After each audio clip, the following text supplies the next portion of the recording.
This video is going to start off with a quiz. So, this is a MacBook Pro. We can all agree it's a MacBook Pro, but can you tell me what model it is? Is it the M1, the M2, the M3? Is it a pre-production unit of the M4 that's going to come out most likely in a couple weeks?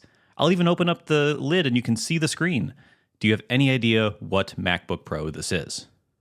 So that was the M2 model, but was it? Am I lying to you? Is it actually the M1 or the M3? You really have no idea which one it is. You just have to trust that I'm telling you the truth. And that's because in general, most years, laptops just get a tiny bit nicer in a bunch of little ways. The performance is improved, the graphics are improved, the wireless is improved, maybe the ports get a spec update, but in general, they look the same. And as a whole, we seem to be okay with that. We understand these are products that have been around a long time. They're really optimized to how we use them, and they're just going to get updates every year that feel decent, but aren't going to compel you to upgrade from the previous model, and that's fine. You're not going to see tons of think pieces everywhere about how, the new MacBooks are so boring. They're just better versions of what I already have. You will see maybe one or two posts here and there on social media from people who are posting bad takes. But in general, we understand that's the deal, and that's just how it works, and we're generally okay with it. But it's iPhone review season, and that means the new iPhone 16 Pro is out, and people are upset that it's boring because it is basically just the iPhone 15 Pro, but a little better. And this time I actually am lying to you. This is the 15 Pro, this is the 16 Pro. So, putting the 15 Pro aside for now, the iPhone 16 Pro. I'm not going to do a full review of it and tell you every single thing about it, but I've been using it for a few weeks and I wanted to give you an idea for what is better about this device than the device that I've been using for the past year. And I'm not going to tell you whether you should upgrade this year or not. That's not my place. I have no idea what your budget is. I have no idea what sort of things you spend your money on. I have no idea what phone you're coming from. All I'm going to do today is say I've been using the iPhone 15 Pro for a year. I know how this works. I know how this goes day to day. And now I've been using a 16 Pro, and a few things are notably better about it. I would say nothing about this phone is worse, and a few things are better. So we're going to talk about the things that are better from last year. Okay, so the first thing I want to mention is the heat. The 15 Pro was one of the hottest phones I've ever used, actually maybe the hottest phone on a regular basis I've ever used. It was warm to the touch more often than I liked. The 16 Pro, super cool, super nice. So definitely an improvement. Not a reason to buy a whole new phone, but definitely an improvement over the 15 Pro. When I was transferring from the 15 Pro to the 16 Pro over a wired connection, the 15 Pro was super warm the entire time. The 16 Pro was cool as a cucumber. The only time I've gotten this phone to heat up in any meaningful way was when I was exporting 120 raw photos from Lightroom. It did get a little warm, but that was it. Everything else, including gaming and long sessions, browsing the web outside, all of it's been totally fine. Next up, we have screen size, which is such a minor thing, but it is worth noting. The 15 Pro was a 6.1-inch screen. The 16 Pro is a 6.3-inch screen. And a lot of this difference in size is from the vertical orientation. So if I take the 16 Pro and try to put it in a 15 Pro case, it'll fit nicely just horizontally. Like I can get it into the case, but I can't cram it into the top. So it is ever so slightly not able to fit. It's a very minor change, but hey, a little extra space is never something I'm going to complain about, especially because this gets us somewhere in the middle between the normal Pro and the Max phone. The Max I just find too big. So I like that I can get a slightly bigger phone without going full Max. The other thing, and I gotta cut away for you to tell this, but like the bezels. The bezels on the 16 Pro are slightly smaller than on the 15 Pro. Even when I hold them up next to each other, I can barely tell. So it's very, very, very, very minor, but it is there and is slightly better if you care about that sort of thing. Then there's maybe the most important thing about a phone, and that's its battery life. And I, for many years, used the Max phone because the way I use my phone, I use up a lot of battery. And especially when I'm away from home all day and will not have access to easily top up my phone when I need to, it was really important for me to have the most battery life possible. And the 15 Pro, the 14 Pro, all these like smaller phones never had enough battery life for me. But I'm happy to say the 16 Pro is noticeably better than the 15 Pro for me, and it's over whatever invisible line I have for how much battery I need. I feel like everyone has a line somewhere, and if a phone is a couple minutes below that line, the battery sucks. You hate it, it's terrible. And if it's just a couple minutes above that line, then you're like, oh, it's awesome. It's everything I need.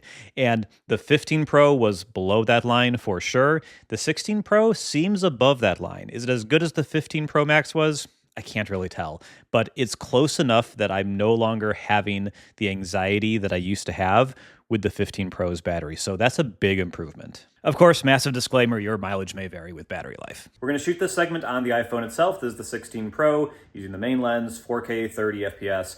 And it's going to look pretty darn good. And the audio is what I really want you to pay attention to, because these new phones have the ability to modify the audio track after you shot a video. And I find this to be a mixed bag. In some cases, it's pretty good. It does not do a good job reducing echo, I've noticed. So if you're in an echoey room, it doesn't seem to help with that a ton, but it can help the audio sound a little better in different situations. We're going to switch to the in-frame option now, so you can hear me speak because I'm in frame. But as I keep talking and I show you a video of my dog, hopefully you'll hear my voice a lot less. And then as I come back into the frame, you can hear me a lot more. So it's not always a win, but sometimes it can be pretty helpful. Also, 4K 120 frames per second video can be pretty fun to shoot. Oh boy, and I must be terrible at video retention because I should have talked about the camera control right up front. That's what you want to hear about, right? So the camera control on the side of the iPhone 16 Pro and the 16 normal is the flagship hardware change this year, and it's pretty good. On the whole, I'm happy it's here, and I'd rather have an iPhone with it than without it. That's the high-level overview. In detail, what do I like, what do I don't like? Basically, I like a lot about it. I like that it lets me launch the camera from anywhere on my phone very quickly. I like that I was doing this with the action button last year, but now that I have a dedicated camera button, the action button can be unlocked to do other things that are convenient to me. So it's made my phone more productive, more effective, more flexible. I can do different things with it. That's great. I like using it to actually take shots. I think it's nice to have a hardware button to do that. I've done that for years with the volume up button, then I did it with the action button. Now I can do it with the camera control button. Actually, you can use all three of those still. Those all three still work, plus you can tap the screen. So tons of ways to actually snap a photo. I like that they've integrated this into the system in a way that third-party apps can integrate to it. So if you don't want to launch Apple's app, you can launch Halide, or you can launch Obscura, or whatever app you want. They all work with it. I also like that Apple's exposed APIs to this, so those apps can integrate this in custom ways. I think all of that is good. What I don't find good is actually using it to do all of those advanced controls. So again, launching the camera app and taking a photo works great. Love it. What it doesn't do well, I find, at least for me, is that it is so slow and complicated in my experience to try to change things like focus or exposure or photographic styles with this. And in every single case I've personally been in, it's been more convenient to use the touchscreen. It's just quicker, it's easier, the UIs are just better suited to that. That being said, I know some people have found uses for it and have found it convenient, and I don't want to take that away from them. So there are definitely use cases out there where people do find this convenient. I just haven't run into them myself. And I've been trying to think of an analogy for this while I've been using the phone, and the thing I keep coming back to is the touch bar. The touch bar was this kind of compromise, like we're not going to give you a touch screen on your Mac, but we are going to give you this tiny little sliver of a screen that's touch enabled, and we're going to cram UI onto this, and it's going to be a little fiddly, and it's just not going to resonate with everybody. Some people love it, but a lot of people just don't, and they killed that feature on their product line a few years later. And I kind of feel similar to that whenever I'm sliding my finger across the camera control to try to change things. It's trying to do a lot in this teeny tiny amount of space, but in this case, we actually have a touchscreen that's awesome and does these things already really well. And so I'm struggling to find a situation where I actually prefer to use it over the touch controls. I've seen people online, again, who have found uses for this, and I do not want to take that away from them, but in my experience, I'm just not running into those, and it feels like the touch bar in a way. Again, great for opening the camera, snapping a shot, but anything else, I'm just not interested in it right now. Maybe they'll iterate on this and it'll get better for people like me, but as of right now, it's not something I want to use. And then the last two things before I go I wanted to mention are the 48 megapixel ultra-wide sensor, which has actually not been as big a deal as I kind of hoped it would be.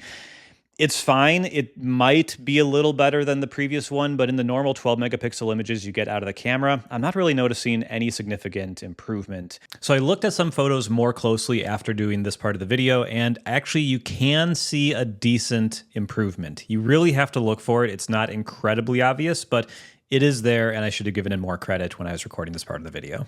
I will say, when I shoot RAW and get the 48 megapixel image, there is more detail in there that I'm able to do things with, but you're not going to be shooting RAW all the time, so you're not going to get a huge benefit there. Also, macro shots, in my experience, look pretty much the same as well, so not a ton of huge gains here, but good to see they're iterating on that camera at least.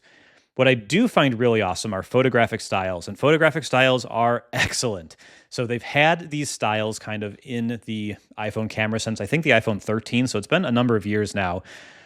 And they're very, very good, but they weren't perfect and they were baked into your shots. So if you set up a photographic style, you were stuck with it. I've had a couple photos over the years just ruined because they ruined skin tones on people, and I had no way to undo it. It's really a bummer when that happens. And so I actually have them turned off pretty much all the time.